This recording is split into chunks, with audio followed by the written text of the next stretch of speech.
नमः शिवाय प्यारे साथियों, स्वागत है आप सभी का फिर से एक बार। दोस्तों, आज आप सभी को मेरे से जुड़े हुए काफ़ी समय हो चुका है और ईश्वर की अनंत कृपा है आज ये personal class, personal discussion, personal साधना जो भी आज मैं इस वीडियो में आपको दूंगा, ये वीडियो लाइव होने वाले नहीं होते। कुछ अज्ञानी लोग इस प्रकार की चीज़ों को लाइव करते हैं, सिर्फ उनका मेन मकसद है पैसा कमाना। अगर मैं भी वही चैनल पे वही सब चीज़ें करने लगूं जिससे कि मुझे धन की प्राप्ति हो, तो मेरे पास इतना खजाना है यूट्यूब पे डालने के लिए, इतना बेशकीमती खजाना है जो बुरी आत्माएं हैं, जो विनाशकारी आत्माएं हैं, जो प्रकृति में सिर्फ दूसरों के अहित करने के लिए आती हैं, जिसे हम राक्षस ही कहते हैं। श्री विद्या का साधक स्वयं परमात्मा है, श्री विद्या का साधक स्वयं भगवान शिव का अंश है। आप सभी बहुत बहुत बहुत बधाई के पात्र हो या प्रेम के मार्ग पर चले हो, ईश्वर के उस सत्य मार्ग पर आप चले हो जहाँ पर आपको भगवान की अनंत कृपा की प्राप्ति होती है। ये मार्ग थोड़ा सा कठिन है, इस मार्ग में कांटे हैं, इस मार्ग में पत्थर भी हैं, इस मार्ग में बड़े बड़े गड्ढे भी हैं, मगर यकीन मानना इसी मार्ग में इतने फूलों भरे मार्ग आएंगे, इतना आनंद तुम्हें प्राप्त होगा, इतनी खुशहाली तुम्हें प्राप्त होगी जिसका तुम अंदाज़ा भी नहीं लगा सकते।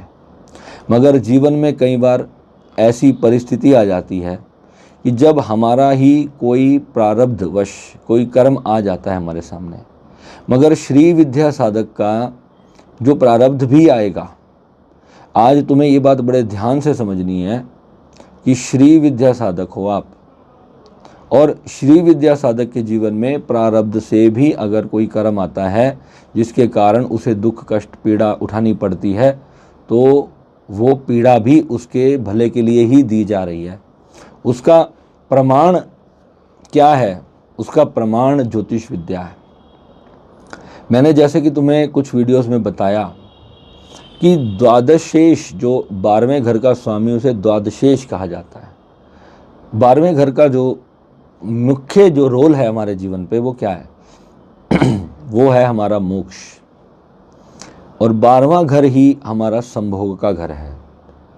जो भी हमारे प्रेम संबंध होते हैं, चाहे प्रेमी प्रेमिका का हो, चाहे पति पत्नी का हो, चाहे वो कोई वैध संबंध हो, चाहे वो अवैध संबंध हो, इस संसार में अवैध संबंध हम किसे मानते हैं? अवैध संबंध हम उसे मानते हैं जो समाज जिन्हें एक्सेप्ट नहीं करता। और हकीकत बात क्या है कि समाज किस चीज़ को अवैध कहता है? यानी कि हमने एक नियम बनाया इस समाज के अंदर कि एक पति है, एक पत्नी है, विवाह हो गया। हमने समाज की सारी रीतियों से किसी भी तरह करके, आजकल गांव देहात में कुछ ऐसे भी माहौल है जहां पर वर वधू को एक दूसरे को देखने तक नहीं दिया जाता और उनका विवाह करा दिया जाता है, जिसके कारण पति पत्नी घोर कष्ट पाते हैं। और उसका जो कारण है ना, वो हमारी पत्रिका में लिखा है कि किन परिस्थितियों में अवांछित विवाह होगा। जब द्वादशेष सप्तमेश के साथ कनेक्ट हो जाएगा, द्वादशेष सप्तम में आ जाएगा। प्रेम संबंध कब पीड़ा में पहुंच जाएगा? जब पंचमेश का संबंध द्वादशेष से हो जाएगा, या पंचमेश द्वादश में चला जाएगा, द्वादश भाव में चला जाएगा। और द्वादश भाव विदेश भी है। द्वादश भाव दूरी, डिस्टेंस को दर्शाता है कि द्वादश भाव क्या है? दूरी, डिस्टेंस। प्रेमी से दूरी, पत्नी से दूरी, पति से दूरी, हमारे जो आत्मिक संबंध हैं उनसे हमारी दूरी। और भाग्य भाव हमारा 9वां भाव है। जब इनके साथ हमारा कनेक्शन हो जाता है तो ये हमारी पीड़ा बन जाती है। पंचम भाव संतान का भी है। जिनके बच्चे बाहर पढ़ने चले जाते हैं, बच्चे, माँ बाप इंडिया में छोटे मोटे देशों में, शहरों में रह जाते बेचारे, बच्चे अपने माँ बाप बच्चों को नहीं मिल पाते, तो उनको बच्चों से कष्ट प्राप्ति होती है, पीड़ा प्राप्ति होती है, उनके मुँह में तड़पते हैं माँ बाप। ठीक है, कई बार पंचमेश की स्थिति बहुत ज़्यादा खराब होती है, ऐसे में संतान वियोग हो जाता है, होता है ना। तो ये सब जो पीड़ाएं हैं, अब वो पीड़ा है, 12वें घर का संबंध हमारी कुंडली के किसी भी घर से बनेगा, लगन से बनेगा तो वो व्यक्ति थोड़ा बीमार रह सकता है, शारीरिक रूप से उसको दिक्कत आ सकती है कोई ना कोई। सेकंड भाव का स्वामी 12वें में चला जाए, उसे परिवार से दूरी, धन संपत्ति की प्रॉब्लम, उसकी वाणी में कड़वाहट होगी, बोलेगा किसी से अच्छा मीठा नहीं बात करेगा। तीसरे घर का स्वामी 12वें में चले जाए तो भाई बहन, कुटुंब परिवार के जो सदस्य होते हैं, सगे भाई बहन, छोटे भाई बहन, उनके साथ रिलेशन ख़राब हो जाता है, उनके साथ दोस्ती प्यार प्रेम संबंध खराब हो जाते हैं। चौथा घर क्या है? हमारी माता है, हमारे मन का सुख है। चौथे का स्वामी अगर 12वें में चला जाए तो व्यक्ति के मन का सुख खराब हो जाता है, उसी माता का सुख नहीं प्राप्त होता, वो माता से दूर हो जाता है, माता से वियोग हो जाता है या दूर चला जाए। अगर वो दूर देश में चला जाए तो उसकी माँ जीवित रह जाती है, अगर इसी देश में रहे तो फिर माँ को कष्ट होता है, माँ मर भी सकती है, जल्दी कम आयु में साथ उठ जाता है।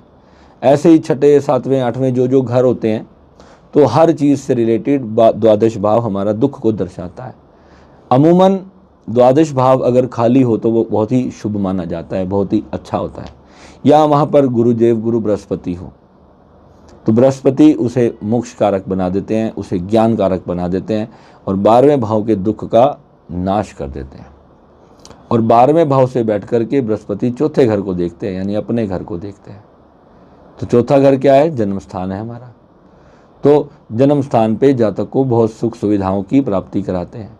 और विदेश के घर में होने के कारण जातक का संबंध विदेश में दूर दराज तक कॉन्टैक्ट उसके बनते हैं, ठीक है। और जहाँ से भी हमारे कॉन्टैक्ट्स बनते हैं, अब मान लो आप दिल्ली में रहते हो और आप मुंबई में जॉब करते हो, आपका परिवार दिल्ली में है, आपकी आर्मी में जॉब लग गई, आप कश्मीर पहुँच गए, ठीक है।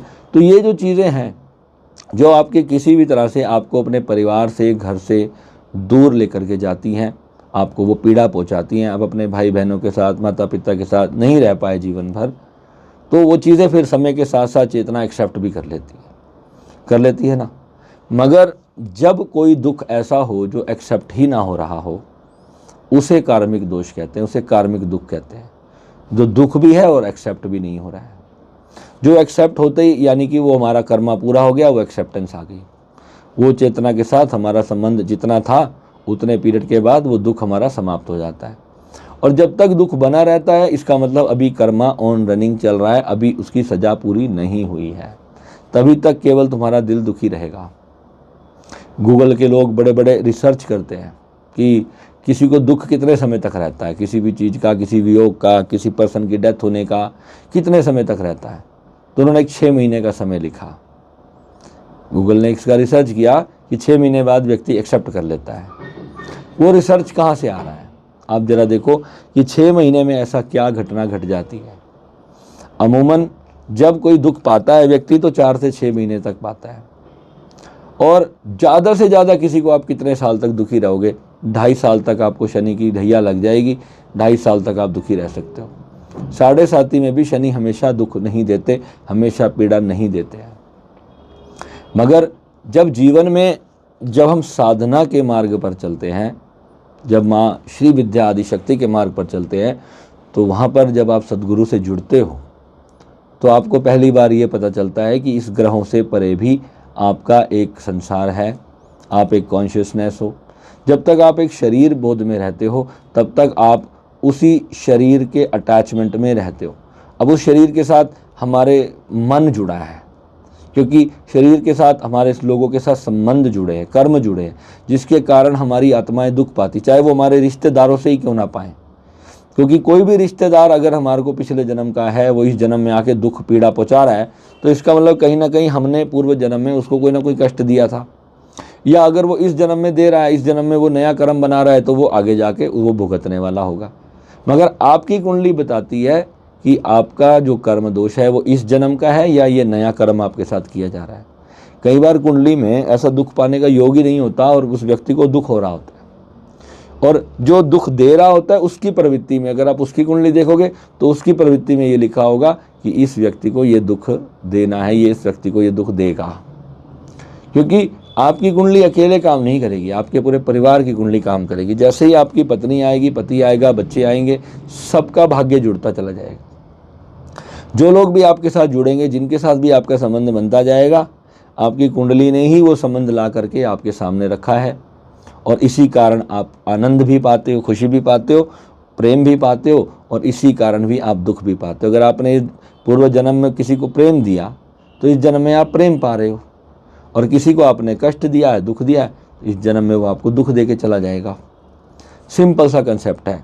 कर्मा कभी भी विफल नहीं होता है, जो भी तुम कर्मा करते हो। कल एक साधक ने मुझसे प्रश्न किया, गुरुदेव मुझे मारण विद्या सिखा दो। तंत्र में 6 कर्म में आते हैं, सबसे पहली जो शक्तिशाली इसमें विद्या होती है वह मारण विद्या होती है, जिसमें किसी दुश्मन को, शत्रु को समूल नाश के लिए साधना की जाती है, पूरी उसके सर्वस्व विनाश के लिए, यानी कि मृत्यु के घाट तक उतारने के लिए उसको साधना की जाती है। मारण के बाद आता है उच्चाटन। उच्चाटन का मतलब क्या है कि उसकी बुद्धि भ्रमित हो जाए, यानी कि वो गलत रास्ते पे चले जाए, अपना विनाश वो स्वयं कर ले। यानी हमने मारने का पाप भी नहीं किया और उच्चाटन कर दिया, हालांकि उच्चाटन भी पाप कर्म में आता है। फिर आता है स्तंभन। स्तंभन में क्या है कि आपने किसी व्यक्ति के जीवन को बांध दिया, उसकी किसी चीज़ को बांध दिया। आपने कई बार सुना होगा कि तांत्रिक ने किसी महिला की कोख बांध दी। कोख बांध दी तो अब उसका बच्चा पैदा नहीं हो रहा है, वो बेचारे लाखों रुपए के इलाज करा लिए, सब कुछ टेस्ट में नॉर्मल आ रहा है, सब कुछ ठीक आ रहा है, मगर उसकी कोख बांध दी गई। अब कोख बांध दी तो उसको फिर जो है उसकी संतान उत्पत्ति नहीं हो रही है। ठीक है, तो ये क्या है कि उन्होंने उसको स्तंभन कर दिया, स्तंभित कर दिया। उसके उस चक्रा को, नाभि चक्रा से, जहाँ हमारी जो भी महिलाएं हैं जो गर्भवती होती है, तो नाभि चक्रा का उसमें सबसे बड़ा रोल होता है, तो नाभि चक्रा को स्तंभित कर दिया किसी विद्या से। तो ऐसी बहुत सारी तंत्र में विद्याएं हैं। ठीक है, ऐसे ही फिर उच्चाटन, मारण, स्तंभन। उसके बाद आता है विद्वेषण। विद्वेषण कब किया जाता है? जैसे मान लो कि आपका कोई बच्चा है और वो गलत रास्ते पे चला गया, आपको पता चल गया, अब किसी व्यक्ति की गलत संगत में चला गया, अब वो आपके चाहते हुए भी वो उस रास्ते पर नहीं, वापस नहीं आ रहा है, तो आप क्या करोगे? वहाँ पर आप विवश हो गए। तो वहाँ पर तंत्र मार्ग में विद्वेषण की क्रिया कराई जाती है कि वहाँ पे उस व्यक्ति का, उसके साथ विद्वेषण कर दिया जाए, ताकि वो उससे दूर हो जाए, उसका झगड़ा हो जाए उसके साथ, वो उसको छोड़ करके वापस आ जाए। वापस ना भी आए मगर उसके साथ तो वो झगड़ा कर ही लेगा। विद्वेषण क्रिया ये है। फिर उसके बाद वशीकरण है। वशीकरण सबसे ज़्यादा खतरनाक प्रयोग है। वशीकरण के अंदर एक चेतना को पूरी तरह से उच्चाट कर दिया जाता है, यानी कि कोई भी व्यक्ति होता है वो अपने मंत्रों की शक्ति से और अपने यंत्रों की शक्ति से और अपनी कुंडलिनी पावर की शक्ति से अपनी उस ब्रह्मांडीय ऊर्जा जिसके साथ वह एकत्व को साध चुका है, point to be noted my Lord, जो व्यक्ति अपनी कुंडलिनी जागरण करने के बाद ब्रह्म तत्व के साथ एक हो चुका है, यानी वो समूल ऊर्जा के साथ उसका एकत्व सध चुका है, तभी वह अपनी ऊर्जा को किसी दूसरे व्यक्ति तक ट्रांसफ़र कर सकता है। अब आप देखते हो लाखों ही वीडियो यूट्यूब पे डले हुए हैं, ये 21 बार पढ़ के इसको वहाँ फेंक दो, वशीकरण हो जाएगा और तुम सब ये देख कर करने लगते हो और हज़ारों लाखों रुपए का सामान बर्बाद कर देते हो अपना।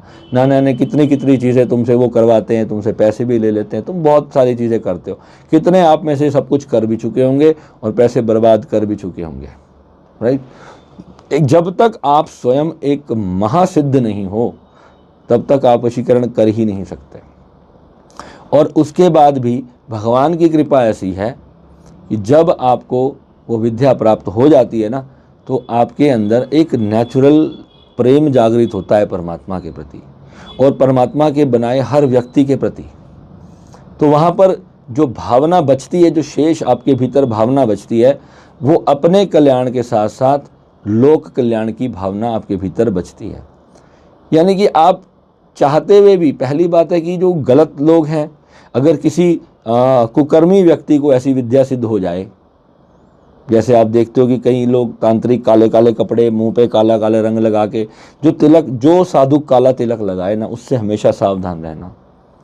जो अपने आज्ञा चक्र का स्वयं विनाश कर रहा है, वो अपने काला तिलक लगा करके बैठा है अपने सिर पर, वो प्रेत आत्माओं की साधना करते हैं और नाम बताते हैं कि हम भगवान की साधनाएं करते हैं। ऐसे लोग अंदर से मन के बहुत काले होते हैं, जो काले तिलक लगाते हैं। ध्यान रखना, काला तिलक लगाना माँ काली की साधना में अति अनिवार्य नहीं है। काले कपड़े जरूर पहन सकते हैं लगन में, हम किसी राहु या शनि को स्थापित करने के लिए काले वस्त्र को जरूर धारण किया जा सकता है, मगर वो भी उस निश्चित काल के लिए। वो भी अगर आपकी कुंडली में शनि की पोजीशन जो है वो अगर बहुत अच्छी है तो ही आपको इस प्रकार के वस्त्र धारण करके साधना करनी चाहिए। तो मैंने बार बार एक बात कही, फिर से रिपीट करता हूँ कि एक महासिद्ध व्यक्ति जिसकी कुंडलिनी शक्ति पूरी तरह से जागृत है और वो ब्रह्मांड के चैतन्य स्वरूप के साथ अपने एकत्व को पूरी तरह से साध चुका है, वो ब्रह्मांड में उस परमात्मा तत्व को जान चुका है, केवल वही उस ऊर्जा के साथ खेल सकता है। खेल सकता का मतलब क्या है कि अब वो उस ऊर्जा के साथ अपने मन की बातचीत कर सकता है, यानी कि अब वो उस ऊर्जा को कह सकता है कि जो तुम मुझे दे रहे हो, I will not accept it, I want something different. If that energy is saying कि नहीं, आपके प्रारब्ध में यही लिखा है, तो फिर वो जो तांत्रिक है, उसे तांत्रिक का मतलब, तांत्रिक हमेशा गलत शब्द नहीं है। तांत्रिक का मतलब है तंत्र करने वाला। तंत्र यानी, तंत्र को समझ लो, एक यंत्र की मदद से, शरीर एक यंत्र है, एक यंत्र की मदद से मंत्र की जाप की शक्ति को कहीं पहुंचाना, उसको ट्रैवल कराना, इसका मतलब होता है तांत्रिक। ये तांत्रिक होता है जो इस प्रकार जब किसी कार्य प्रणाली को किया जाता है तो उसे कहा जाता है एक तंत्र कर दिया, उसे कहते हैं तंत्र प्रयोग, तंत्र विद्या। अब यानी कोई ऐसा धूर्त आदमी है जो धन लेकर के किसी का बुरे कर्म कर रहा है किसी के लिए, तो ऐसे लोगों के पास कई लोग जाते हैं। खास तौर पे जैसे मान लो जो मुस्लिम लोग होते हैं वो इन चीज़ों को बहुत ज़्यादा अंजाम देते हैं, मगर एक्चुअल में उनके पास, हकीकत में आप बिलीव करोगे, कोई लाखों में कोई एक आधा ही होता है जिसके पास शक्ति होती है। 99% जो मुस्लिम लोग हैं या जो साईं बाबा के नाम लेकर के बैठे हैं, कोई पीर बाबा, कुछ भी, अली बाबा, फ़कीर, शाह, इस तरीके के लाखों नाम आप देखते हो दफ्तर बना बना के जगह जगह पर बैठे हैं, इनमें से किसी के पास भी ऐसी तांत्रिक शक्तियाँ नहीं होती हैं, क्योंकि ये महाकाली की शक्तियाँ हैं, बाबा भैरवनाथ की शक्तियाँ हैं, ये गुरु गोरखनाथ की शक्तियाँ हैं। एक्चुअल में इनके ऑनर वही हैं। अगर हम किसी इस्लामिक मंत्र से हम ऊर्जा, तो उसी से बात कर रहे हैं। जब उसे कहा है ला इलाहा इल्लल्लाह मोहम्मद रसूल अल्लाह, तो उसे मोहम्मद कह दिया, ला इलाहा इल्लल्लाह, यानी अल्लाह कौन है? अल्लाह एक है। आपको पता है रेकी के रे और की का मतलब क्या है? रे का मतलब होता है जो पूरी समस्त शक्ति है ब्रह्मांड की, जो सर्व ओमनी प्रेजेंट है, जो जगह जगह पर है, उसे रे कहा जाता है। और की उसी शक्ति को कहा जाता है कि उससे हम कनेक्ट होते हैं, उस माँ आदि शक्ति से हम कनेक्ट होते हैं। उसे हमारे सनातन में आदि शक्ति जगदम्बा को, कि अगर किसी ने रेकी कह दिया तो ये उनकी अपनी मूर्खता है या उनकी समझ है, और उसमें भी फिर अलग अलग प्रकार के लेवल्स बना दिए, अलग अलग तरह की चीज़ें बना दी, अलग अलग तरह के सिंबल्स बना दिए, बहुत सारी चीज़ें, उस पर रिसर्च सबकी अपनी अपनी है। यहाँ पर अगर विवाद खड़ा होता है तो वो इस चीज़ का विवाद होता है कि मूर्ख कौन? मूर्ख वो जो अपने धर्म को छोड़ करके दूसरे धर्म की जय जयकार करे, मेरी नज़र में वही महामूर्ख है। भगवान ने अगर हमें हिंदू घर में जन्म दिया है तो इसके पीछे कोई कारण है। अगर भगवान ने हमें मुस्लिम घर में जन्म दिया तो उसके पीछे भी एक कारण है, क्योंकि हमारा पूर्व जन्मों का बैकग्राउंड कहीं ना कहीं रहा है उससे, जिसके कारण हमारे को कर्म के तहत उस घर में जन्म दिया गया। चाहे फिर वहाँ पर हम सुख भोगें, चाहे फिर वहाँ पर हम दुख भोगें, हमारा प्रारब्ध लिखा है, हम अपने कर्मों को उतार रहे हैं। और जब कोई व्यक्ति अपने कर्मों से ही दुखी होकर के, जब वो ये मेरे को आगे बोलता है कि गुरुजी मुझे कोई ऐसी साधना दे दो कि मेरा तो मारण प्रयोग करने का मन करता है, उसको मारना चाहता हूँ, तो पहली बात तो ये है कि वह मेरा साधक है, मेरा बच्चा है, जो मुझसे जुड़ गया वो मेरे जैसा होना चाहिए, माफ़ करने वाली आदत होनी चाहिए, चाहे हमारे अंदर कितना भी क्रोध क्यों ना हो। तो पहले तो तंत्र प्रयोग के बारे में मैं आपको ये बताना चाहता हूँ, मुझे भगवान की कृपा से इस विद्या का पूर्ण ज्ञान है और इस विद्या को मैंने आजमाया भी है, मगर कभी भी आज तक मैंने गलत नीयत से गलत प्रयोग नहीं किया है। किसी के ऊपर भी मैंने अपने जीवन में घोर कष्ट भुगतने के बावजूद भी, जब भी मेरा बुरा समय आया, जब जब मेरे लाइफ में परेशानी आई, मैंने तब भी अपनी तंत्र विद्या का इस्तेमाल किसी गलत कार्य में किसी को कष्ट पहुंचाने के लिए नहीं किया। हमेशा लोगों का फ़ायदा, लोगों का भला पहुंचाने के लिए मैंने किया।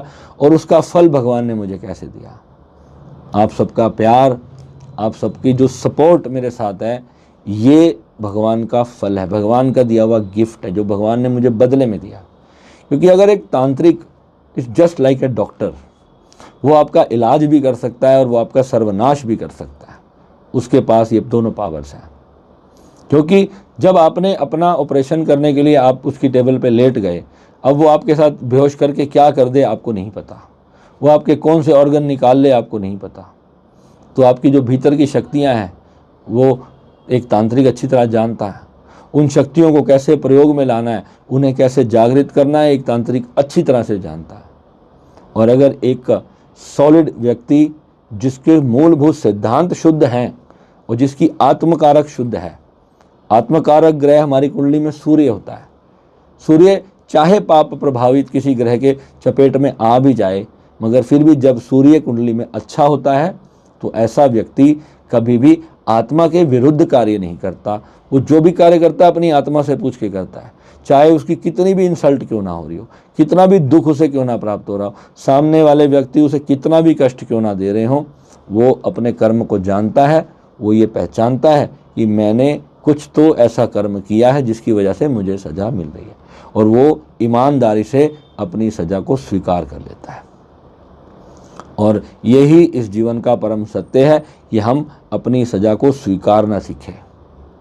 और जब भगवान की कृपा होती है, जब गुरु का आशीर्वाद, गुरु का प्यार, गुरु की कृपा जब आपके जीवन पे आती है, तो तब आपको वो सामर्थ्य गुरु दे देते हैं कि आप उस कष्ट को, उस पीड़ा को कम से कम झेलने के लायक हो जाओ। जैसे मान लो चोट तो लग गई, अब वहाँ पर गुरु क्या करते हैं, आपको एक इंजेक्शन दे देते हैं, एक पेन किलर। तो माँ की जो साधना है वो पेन किलर है। सबसे बड़ा पेन किलर इस संसार में जो है वो मेरी माँ जगदम्बा है। उससे बड़ा कोई मरहम है ही नहीं, उससे बड़ा कोई प्रेम तुम्हें दे ही नहीं सकता। मगर वो कब जागृत होती है? जब वो एक बार जाग जाती है आपके भीतर, तब आपको वास्तविकता में पता चलता है कि माँ कितनी अपार शक्तिशाली है। और कमाल की बात यह है कि माँ आपको तो कंपनसेट करती ही करती है, आपके साथ गलत करने वालों को भी दंडित करती है, अपने आप ही करती है। यानी कि आपको करने की ज़रूरत है नहीं। मुंबई में बोलते हैं ना कि तुम्हें ज़रूरत ही नहीं भाई, अपने आप देख लेंगे भोलेनाथ। इतना सटीक फल देते हैं, इतना भयंकर सजा देते हैं कि तुमने सोची नहीं होगी। जितने तुम्हारी आंख में आंसू कोई दे रहा है, याद रखना उससे 1000 गुना आंसू उसको रोने पड़ेंगे। ये श्री विद्या का अटल सिद्धांत है।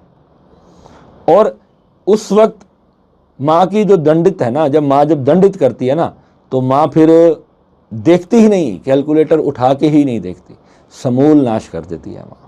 माँ का क्रोध झेला ही नहीं जा सकता हमसे। और तुम सोचो, तुम माँ के बच्चे हो और एक तुम्हारी माँ के सामने अगर तुम्हें कोई चोट पहुँचाए, सोचो तुम्हारी माँ उसका क्या हाल करेगी।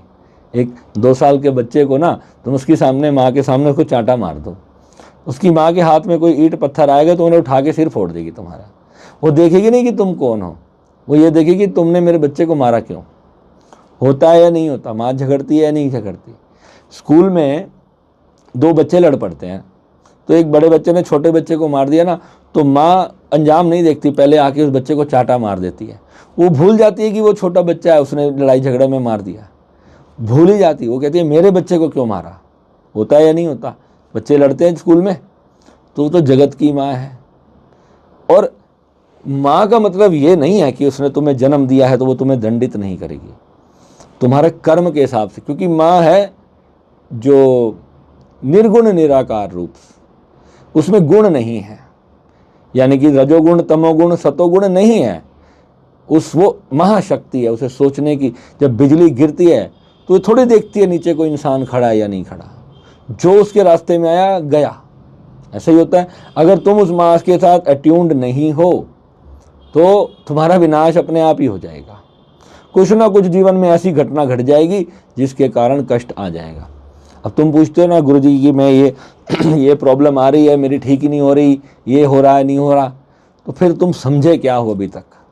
अगर 4 साल से साधना करने के बाद भी अगर प्रॉब्लम आ रही है, फिर तुम अभी सत्य को जाने ही नहीं। मैं अपने दुखों के साथ खेलता हूँ, पता है, जब मुझे दुख आते हैं ना तो मैं उसके साथ छुपन छुपाई खेलता हूँ, बार बार उस दुख को पिन मार मार के उगाड़ता हूँ ताकि वो दुख अपनी शक्ति खो दे। उसको इतना थका देता हूँ मैं दुख को कि वो सामने आकर के लड़ने के काबिल भी नहीं रहता। मैं घबरा भी जाता हूँ क्योंकि मेरा मन बड़ा चंचल है। चंद्रमा जब राहु के साथ बैठ जाता है तो मैं इमोशनल फूल बन जाता हूँ। कई बार लोग मुझे ना भावनाओं में बेवकूफ़ बना के मेरा सब कुछ लेके चले जाते हैं। तो वहाँ पर क्या होता है, कोई बात नहीं, मैं फिर गुस्सा आता है 2 मिनट के लिए, चलो कोई बात नहीं, भी ये कर दूंगा वो कर दूंगा। फिर बाद में जब जैसे ही मैं बैठता हूँ ध्यान में तो माँ आती है, बस सारा क्रोध खत्म, 1 सेकंड होता नहीं और जो हुआ गया पानी में, सब खत्म, नष्ट। गलती कब हम करते हैं? जब हम माँ के नियमों के विरुद्ध चलते हैं, गलती वहाँ पर होती है, क्योंकि माँ के कुछ नियम हैं। अब हमने कभी पार्टी वार्टी में गए, वहाँ पर ड्रिंक व्रिंक कर लिया, अब बुद्धि भ्रमित हो गई। अब ड्रिंक करके तो बुद्धि भ्रमित होगी ना, क्योंकि हमने तो 2 मिनट के एंजॉय करने के लिए ड्रिंक कर लिया, मगर वो बुद्धि भ्रमित हो जाएगी, फिर थॉट्स में चला जाएगा दिमाग। थॉट्स में जाएगा तो याद आएगा कि किसी ने बुरा करा, किसी ने क्या बोला, तो ये सब चीज़ें आएंगी। तो इसलिए साधक को मांस मदिरा वर्जित की जाती है, क्योंकि ग्रह बता रहे हैं कि आपके अंदर एंगर की ऊर्जा कितनी आ सकती है। आपका सारा सिस्टम एक तरीके से चल रहा है, भगवान के तरीके से चल रहा है, उसके साथ अट्यूनिंग आपको ही करनी है। अब उसमें कभी कभी आप चोरी कर लेते हो, मैं अलाउ कर देता हूँ। चलो, एक साधक ने पूछा मेरा मन कर रहा है बहुत दिन से बियर नहीं पी, मैं कहा चल बेटा पी ले, अब तू क्या, तेरे मन को मारूंगा थोड़ी, पी ले, 2-4 बार पिएगा, फिर बैठना तो साधना में ही है। और जब कुंडलिनी जागृत हो जाती है तो कमाल की बात यह है कि 2-3 घंटे से ऊपर सो नहीं पाता व्यक्ति, और फिर पूरा दिन उसको हैंगओवर रहेगा, वो परेशान रहेगा, वो कहेगा ड्रिंक कर ली साली फिर भी नींद नहीं आ रही। क्यों? शक्ति जगी पड़ी है अंदर से, तो नींद कहाँ से आएगी? 2 घंटे की नींद में डीप समाधि वाली नींद आ जाती है। साधक 3:30 बजे अपने आप टड़ेंग यूनिवर्स का अलार्म बजता है, उसको उठना पड़ता है 3:30-4 बजे। तो भगवान आकर के 4 बजे जब कहते हैं ना कि मैं आऊँगा स्वयं अपने भक्त को उठाऊँगा, वो आते नहीं हैं, वो तुम्हारे अंदर ही होते हैं, उठ जाते हैं। तो उठाना ही उसको कहते हैं कि तुम्हारे अंदर ही होते हैं, भगवान उठ जाते हैं अपने आप। और जैसे ही उठते हैं तो तुम्हारे को आँख खोलनी पड़ती है। तो तुम्हारे को लग रहा है ना कि तुम्हारी 4 बजे नींद क्यों खुलने लग गई अपने आप, तो ये रीज़न है उसका, कृपा हो गई है तुम्हारे पर। जैसे ही तुम यूनिवर्स के साथ, भोलेनाथ के साथ, जैसे ही तुम सिस्टम में बैलेंस होते चले जाओगे ना, तो उसके कानून चलने लग जाएंगे और तुम्हारे बंद हो जाएंगे। फिर तुम्हारी इच्छाएं भी वो नहीं सुनेगा। तुम्हारी जो भी घटिया बुरे नीच लोग होंगे, तुम्हारी ज़िंदगी से उठा उठा के उनको फेंकेगा भगवान। चाहे तुम चिल्लाते रहना, रोते रहना, जितना मर्जी रोते रहना, जो ऊर्जाएं तुम्हारे साथ मैच नहीं करेंगी, तुम्हारी चेतना के साथ नहीं चल पाएंगी, तुम लाख कोशिश कर लेना, ऊर्जाएं तुम्हारे संपर्क में नहीं रह पाएंगी। क्योंकि दूध में दूध मिलता है। दूध में क्या मिलता है? दूध मिलता है। तुम उन लोगों में जाओगे, तुम्हारा मन नहीं करेगा, उनके साथ तुम्हारे को झगड़ा हो जाएगा किसी बात पे। और जैसे ही तुम उनके साथ सोचोगे कि यार मैं ठीक कर लूँ, 2 दिन बाद फिर तुम्हारा झगड़ा हो जाएगा। तुम्हारे विचार ही नहीं मैच होंगे। तुम दिन बोलोगे, वो रात बोलेगा। तुम्हारी जो, क्योंकि यूनिवर्स तुम्हें कहीं एक और फ्लाइट में बिठा के कहीं और लेके जा रहा है, और वो अभी ज़मीन में धंसा हुआ है, उसे अभी उठने में बहुत समय लगेगा। तो तुम कहते हो ना कि मैं तो साधना कर रहा हूँ, मेरा परिवार मेरे अगेंस्ट हो गया। सारी दुनिया अगेंस्ट हो जाती है भाई, परिवार को छोड़ो, सारी दुनिया अगेंस्ट हो जाती है, क्योंकि उनके लेवल से अब तुम आगे निकल गए। उनकी बुद्धि भ्रमित हो जाती है, उनको समझ नहीं आता कि कहाँ पहुँच गया। समझ आ रही है? तो फिर जब उनके अहंकार को पीड़ा पहुँचती है, चोट होती है ना, फिर वो तुम्हारी 1000 बुराइयां करेंगे, लाख तुम्हारे बारे में गलत बोलेंगे। बोलने दो। तुम शेर हो, अपने रास्ते पे चलते चलना है। तुम साधक हो, तुमने आगे बढ़ते चले जाना है। हमारे गुरु ने यही सिखाया है। हमारे बाबा जी एक ही बात बोलते थे, तुम्हें ब्रेक नहीं मारनी है, तुम्हें आगे बढ़ते जाना है। मेरा गुरु जी ये तो हो नहीं रहा, वो तो हो नहीं रहा, मैं क्या करूं? फिर साधना कर, फिर साधना कर, और करते करते करते तेरा अहंकार भी पूर्ति करूंगा, तेरे प्रेम की भी पूर्ति करूंगा, तेरे मन की भी पूर्ति करूंगा, तेरे संसार की भी पूर्ति करूंगा, और तुझे सर्वस्व सुख में ला करके तेरी झोली में डाल के रखूंगा। ये भगवान शिव का वचन है अपने भक्त के लिए। तो जो लोग साधना नहीं करते हैं उन्हें कष्ट रहता है। मेरा कज़न उस दिन मेरे को बोलता है, दुनिया तो पता नहीं किस किस चीज़ों के लिए परेशान है, आप तो पता नहीं किस और लोगों के चक्कर में इतना ज़्यादा परेशान रहते हो। कहते हैं मतलब हमें अपने परिवार के 4 लोगों की टेंशन ही नहीं खत्म होती, यहाँ 350 लोगों को कैसे संभाल रहे हो? मैंने कहा भाई 350 नहीं है, उनके साथ भी 5-5 7-7 उनके घर वाले भी जुड़े हुए हैं, और एक भी व्यक्ति ऐसा नहीं है। तुम में से अपने आप से दिल पे हाथ रख के पूछो, तुम जब भी मुझे मैसेज करते हो कि गुरुजी मुझे बात करनी है, कितनी देर में तुम्हारे पास कॉल बैक आ जाती है? जो ढंग से जिसने मेंबरशिप ले करके जो ज्वाइन हुआ है, आप बताओ कितनी देर के अंदर मेरी कॉल बैक आ जाती है? तुम रात को 2 बजे कॉल करते हो, सुबह मैं तुम्हारा मैसेज देखते ही तुम्हें कॉल बैक कर देता हूँ। करता हूँ या नहीं करता? क्योंकि मैं इक्वली तुम्हारे साथ प्रेजेंट रहता हूँ, इक्वली तुम्हारी चिंता करता हूँ। तब तक का वचन दिया मैंने तुम्हें, जब तक मैं तुम्हें उस स्थिति में नहीं ले आऊँगा जिसमें मैं हूँ। अब कोई कहे कि मेरी स्थिति अभी कम ज़्यादा है, आई डोंट नो। जितना मुझे मिला भगवान से और कुछ चाहिए नहीं, इसके बाद इच्छा नहीं होती है। हाँ, संसार की कुछ चीज़ें हैं जिनके साथ मैं बहुत डीपली जुड़ा हूँ। मेरा परिवार, मेरी संतान, मेरे घर के लोग, उन सब की मुझे चिंता रहती है, मगर मैं उनको भी एज एन एक मास्टर की तरह, एक टीचर की तरह ही समझाने की कोशिश करता हूँ कि किस प्रकार से आप अपने जीवन को अच्छा करो। और कई लोग अपना जीवन तो खराब करते हुए हमारा भी कर देते हैं। तो उस स्थिति में कई बार हमारे कार्मिक रिलेशंस होते हैं, तो वहाँ हम फंस जाते हैं। तो मोस्टली क्या होता है, सबसे ज़्यादा कार्मिक रिलेशन क्या है? माता पिता, पति पत्नी, संतान। इससे बड़ा जिनके साथ तुम्हारा प्रेम संबंध हो, तुम्हारे विवाह हो जाए या तुम्हारा उनसे विवाह ना हो पाए, तो फिर जन्मों का कष्ट है ये। जन्मों के साथ तुम्हारे बदले की भावना से अगर लेकर के कोई व्यक्ति ने अगर अपना शरीर छोड़ा है, तो उसे दोबारा हिसाब बैलेंस करने आना पड़ता है। तुम्हारे अंदर कितना क्रोध है, जब तक तुम अंदर से हील्ड नहीं हो तब तक समझो तुम्हें कोशिश करते रहना है। हील होना बहुत ज़रूरी है। अगर साधक हो और हील्ड नहीं हो, तुम्हारी शक्ति तुम्हारा तो विनाश करेगी, उस व्यक्ति का भी विनाश कर देगी। तो कभी भी ऐसी अवस्था हो, तो कितने लोग जो सिर्फ अपने रिलेशनशिप्स डैमेज होने की वजह से मेरे साथ जुड़े थे, कोई डिप्रेशन में था। आज एक साधक से मेरी बात हुई, वो बच्चा जब मेरे पास आया था लास्ट टाइम, पहले 1 साल करीबन हो गया होगा, तो उस वक्त उसकी आंखों में आंसू के सिवाय और कुछ नहीं थे। आज उसने मुझे बोला कि गुरुजी मैं बता ही नहीं सकती कि मैं कितनी खुश हूँ, जो मैं चाह रही हूँ वो होता जा रहा है। भगवान, बस छोटी मोटी कोई चीज़ आ जाती, कभी कभी परेशान हो जाती हूँ, अदरवाइज़ भगवान की कृपा से मेरे इतनी खुशी है। मैं अंदर से हैप्पी क्यों हूँ मुझे समझ नहीं आ रहा। तो कितनी खुशी की बात है ये दोस्तों। तो जिस साधक ने ये प्रश्न किया था कि मैं एक ऐसी विद्या चाहता हूँ जिसमें मैं मारण प्रयोग कर सकूँ, तो मैंने उसे कहा कि तू मारण प्रयोग करने की बजाय माँ बगलामुखी की साधना कर।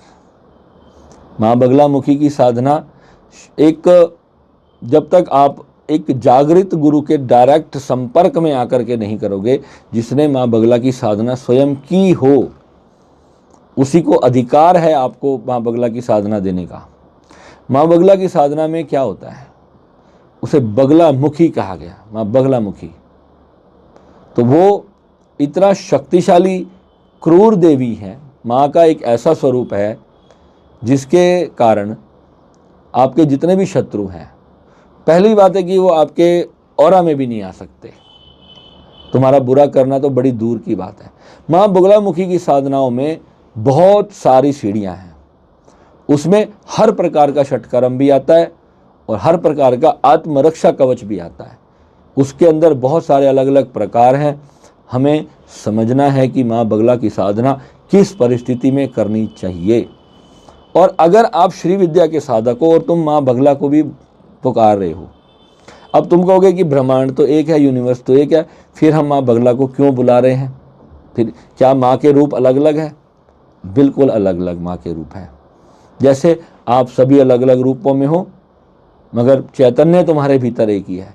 इसी प्रकार माँ अनंत है, माँ के अनन्य रूप हैं। और किसी शक्ति पिंड की बहुत ज़्यादा ऊर्जा है और कोई ऊर्जा बहुत सौम्य है। तो जब सौम्य ऊर्जा की साधना कर रहे हो, जहाँ प्रेम को ईश्वर माना जाता है, तो वो श्री विद्या है। श्री विद्या इस, बाबा जी कहते हैं, purest of the pure unconditional love. Unconditional वो तुम्हारे भीतर से बहता है, अंदर से, यानी कि बुरा करने वाले के लिए भी कर भला हो भला। ये है श्री विद्या।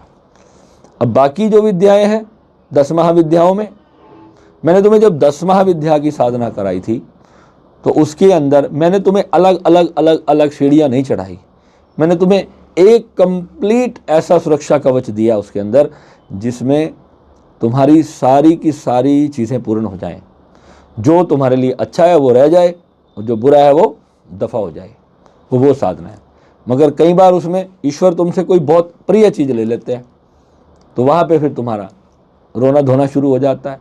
मैं भी बहुत रोया हूँ, मेरे से भगवान ने बहुत कुछ लिया है। कोई भी इंसान की कैटेगरी से मैं बाहर थोड़ी हूँ, मैं भी इंसान हूँ तुम्हारी तरह, मेरे में भी दिल है, मेरी भी आत्मा है, मेरे को भी सुख दुख होता है। ठीक है, तो जो आपको भ्रमित करने वाले लोग हैं उनसे आपको सावधान रहना है। बगलामुखी की साधना हर किसी के लिए नहीं है। सबसे पहले जो साधक है उसकी वजह मैं देखता हूँ कि क्या मैं कारण नहीं बनना चाहता किसी को तुम गलत प्रयोग कर दो, इसलिए मैं ऐसी विद्याएं नहीं सिखाता। मुझे बहुत लोग आते हैं, सर ये सिखा दो हम इतने पैसे दे देंगे, वो सिखा दो हम इतने पैसे दे देंगे। तो मेरे को पैसों का वहाँ पे लालच नहीं रहता। मैंने अभी तक अपने साधकों से कभी भी ज़िंदगी में कुछ मांगा नहीं। भगवान की कृपा से मेरे पास 2-4 ही मेरे ऐसे प्रिय साधक हैं। कभी मुझे कोई बड़ा समस्या आ गई तो मैं उनको बस बोल देता हूँ मात्र कि मेरे को बेटा ये समस्या आई है छोटी सी, आप देखो अगर हो सकता है। वो मेरे बोलने से पहले ही निवारण हो जाता है, भोलेनाथ पहले ही उस काम को कर देते हैं। तो मुझे और क्या चाहिए फिर? मैं आपको, मेरे साधक को, रवि जी को मैं ये बात बोलना चाहता हूँ। रवि तो कितने होंगे, अब आप समझ जो कि मैं आपके लिए बोल रहा हूँ, क्योंकि यहाँ आपका नाम के साथ कोई फ़ोटो चित्र, मैंने आपकी पहचान यहाँ पर नहीं दी है। मगर जब आप मारण विद्या की बात करते हो तो उसका पहले ये वीडियो मैंने आपके लिए नहीं बनाया, ये मैंने सब उन लोगों के लिए बनाया है। उन सभी को मैं संदेश देना चाहता हूँ जो सनातन की शक्तियों से अभी तक अनभिज्ञ है। जब हमें भगवान ने कुछ इतनी बड़ी विद्या दे दी है तो उससे हम फूल क्यों ना खिलाएं। किसी को बलपूर्वक प्राप्त करना एक कष्टदायक रिश्ता है, बड़ा घाटे का सौदा है। जो तुम्हें चाहता ही नहीं उसे वशीकरण के जरिए पाना कितनी बड़ी नीचता है, आप सोच सकते हो कितनी बड़ी नीचता है। मगर अहंकार है कि जिद हारता नहीं। किसी को प्रेम से जीतने की कोशिश करो। एक बंदे ने बहुत प्यारी बात कही, मैंने गुरुजी को जब सुना अपने ना, उन्होंने जब वशीकरण पे चर्चा करते, कहते गुरुदेव वशीकरण कैसे किया जाए तो बता दो। गुरुदेव कहते हैं कि 2 प्रेम के बोल बोल दे, सारी दुनिया वैसे ही तेरे वश में हो जाएगी। भाई जब तू प्यार करेगा ना दुनिया से, तो दुनिया तेरे अपने आप ही वश में हो जाएगी। तेरे को मंत्र जाप और साधना और क्रिया करने की, कोई प्रकार का षटकर्म करने की तेरे को जरूरत नहीं, कोई बुरी आत्माओं को सिद्ध करने की जरूरत नहीं। ये सब तब किया जाता है बाबू जब किसी का अहित करना हो, और तुम भगवान के बच्चे हो। तो आज इस वीडियो के माध्यम से, इस डिस्कोर्स के माध्यम से मैं तुम्हें तुम्हारी क्षमता बता रहा हूँ कि तुम क्या, तुम्हारी आत्मा से पूछो कि किसी को भी तुम इस प्रकार से अगर प्राप्त कर भी लोगे और वो आ भी जाएगा, तुम्हें पता होगा अंदर से कि ये व्यक्ति वो मुझे प्रेम नहीं करता, ये तो मेरे बलपूर्वक आया है। तुम ज़्यादा से ज़्यादा उसकी लाश के साथ संभोग कर सकते हो और कुछ नहीं कर सकते। वो तुम्हारे को प्रेम से प्राप्त नहीं हुआ, वो तुम्हारे को तंत्र की विद्या से प्राप्त हुआ। क्या तुम्हारी आत्मा उसके प्रेम को एक्सेप्ट करेगी? नहीं करेगी। और तुमने अपने बदले के लिए किसी को मार दिया मान लो, और चलो हो गया उसके साथ कुछ बुरा। अब वो तुमने बोला कि वो मेरी तो प्रॉपर्टी में उसने घपला कर दिया, उसने ज़मीन कब्जा ली, अब मैं उसको मार दूँ। चलो, तो वैसे भी लोग बिना तंत्र वगैरह की क्रिया की जा कर के डायरेक्ट मर्डर भी कर देते हैं आजकल। तो ज़मीन के लिए भाई भाई को मार डालता है, होता है नहीं होता। तो ये तो कमज़ोर लोग होते हैं जो तंत्र विद्या करते हैं कि सामने जा कर के क्राइम भी नहीं करना और पीछे से जा कर के क्राइम करना है। तो कमज़ोर लोग हैं, समझो, जो कमज़ोर लोग हैं वो इस तरह का क्राइम करते हैं। जो भीतर से स्ट्रॉन्ग है ना, वो उस चीज़ से लड़ता है, उस चीज़ को सही करने की कोशिश करता है, और नहीं कर पाया तो कोई बात नहीं, फिर लास्ट में बाबा जी कहते हैं जो शिव आज्ञा। जो शिव आज्ञा वही होती है जो भोलेनाथ ने लिख दिया, उसकी कलम पे फूल चढ़ा दो, उसकी बात मान लो, फिर सरेंडर कर दो। जो हुआ कोई बात नहीं। कुछ लेके आए थे क्या तुम? ज़मीन, ये पृथ्वी है, किसी की ज़मीन है क्या? किसकी है ये? थोड़े दिन के लिए किसी ने अपनी रजिस्ट्रियाँ बना ली, पेपर बना ली है, थोड़ा टाइम रह लेगा भाई। तो क्या होगा उसके बाद? जब कोविड आया था तो किसकी ज़मीन थी? सब भाग रहे थे, आटा और चावल इकट्ठे कर रहे थे, देखा था क्या तुमने? तो ये भावना सीखो तुम। तुम्हारा मन फिर सोचता है अरे अब तो मैं बच गया भाई, अब तो मैं राजा हूँ सृष्टि का, अब तो मेरे प्लॉट है, ये मेरा मकान है, मेरी बिल्डिंग है। सबकी फ़ोटो बदलती जाती है दुकानों में, मकानों में। बड़े बड़े बिल्डिंग होती है ना, पहले परदादा की फ़ोटो लगी थी दादाजी भूल गए, अब दादाजी गुजर गए, अब दादाजी की साथ में चिपका दी, फिर थोड़े टाइम बाद पिताजी की लग जाएगी, थोड़े टाइम बाद अपनी भी लग जाएगी, कईयों की तो पहले ही लग जाती है जैसे कर्म होते, लगती है कि नहीं लगती? तो जो जाता जाएगा उसकी फ़ोटो लगती जाएगी। फ़ोटो कब पहले मूर्तियाँ बनाते थे, अब फ़ोटो लगा देते हैं। तो कुछ साथ जाना है क्या? मेरे साथ जुड़ा है भाई, ये सीख कि क्या पाने के लिए तेरा जन्म हुआ है। ठीक है, लाइफ को जी, मैं बोलता हूँ लिव 100%। हमारे गुरुदेव ने कहा है 200% जीना है, 100% संसार जीना है, 100% अध्यात्म जीना है। मगर जिस गुरु का मैं चेला हूँ ना, जिस गुरु का शिष्य हूँ, वो किसी को मारना नहीं सिखाता। मगर तू फिर भी सीखना चाहेगा, मैं तुझे एज एन अपने एक गुड शिष्य, तेरी योग्यता के आधार पर मैं तुझे सिखा जरूर दूंगा, मगर उसे यूज़ करना नहीं करना वो तेरा अपना निजी कर्म है। कि तू अगर अपने कर्म से ऐसी विद्या को प्राप्त करना चाहता है, तू संसार के हित के लिए कोई विद्या यूज़ कर रहा है। पहली बात है कि हित के लिए कोई करता ही नहीं है। अब कोई आतंकवादियों के लिए कोई साधना करता है क्या कि मैं आतंकवादी सारे मर जाएं? मुझे तो कभी ध्यान ही नहीं आता, मैं उनकी एनर्जी के बारे में सोचता ही नहीं हूँ। क्यों सोचूं भाई? मैं क्यों अपनी ऊर्जा उनके ऊपर लगाऊं? साले कर रहे हैं अपना कर्म, जो कर रहे हैं भुगतेंगे भगवान जाके। फिर देखा नहीं बाद में बम से उड़ जाते हैं। वो जैसा करते हैं वो भगवान उनको वैसी सजा दे ही रहे हैं, क्योंकि वो वही क्रिएट कर रहे हैं ना, बम बारूद आग, वो यही सब क्रिएट कर रहे हैं। उन्होंने राहु मंगल एक्टिवेट कर रखे हैं और यही सब हो रहा है उनकी ज़िंदगी में।